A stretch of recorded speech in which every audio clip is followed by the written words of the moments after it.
The fall of Eze Nwanyi. The day I lost my throne, I was breaking kola nut with the man who stole it. Queen Amina's hands trembled as she cracked the kola nut against the wooden bowl. 4 lobes, a good omen. She smiled at Obi, her late husband's closest friend, the man who had stood beside her through 3 harvests of grief. "The ancestors smile on us," she said, offering him the largest piece. Obi took it, but he did not eat. His eyes wandered to the crowd gathering in the village square below. Amina noticed, but said nothing. She had learned not to see things that might break her heart. It had been 3 years since Ezechukwu died, leaving her to rule UmuEze alone. 3 years of whispers that followed her like smoke. A woman ruler, the elders had grumbled, but her husband's voice still echoed in their memories. Amina is wiser than 10 men, so they bent, like grass before wind. But grass remembers how to stand upright. Eze Nwanyi, Obi finally spoke, using her title with a gentleness that felt like pity. "The people are restless." "The people are always restless during Harmattan," Amina replied, though her throat tightened. She had seen the missing faces at morning prayers, heard her own name spat out like bitter leaf. "It is more than weather," Obi's voice dropped. "They say the gods are angry. 2 children died last moon. The yams are rotting in the ground." Amina's fingers found the coral beads at her neck, her husband's final gift. Children die, yams rot. This is the way of the world. But they did not die when Ezechukwu ruled. The words hung between them like a curse. Amina stood, her wrapper dragging against the clay floor.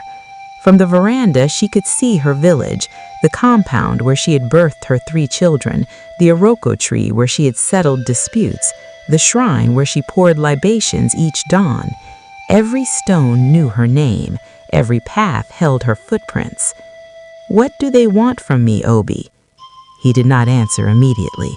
When he did, his voice carried the weight of a decision already made. "The people want a king." The words were a knife, but Amina did not bleed where he could see. She had learned that too, how to die quietly. "Who do they propose?" she asked, though she already knew.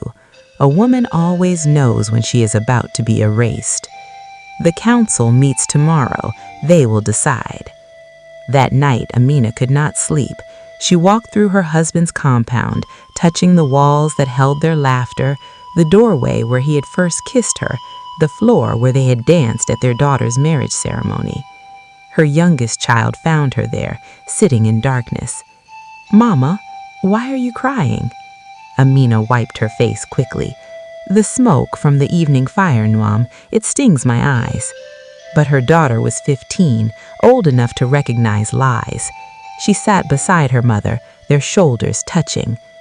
"Auntie Ngozi says they want to remove you." "Auntie Ngozi talks too much." "Is it true?"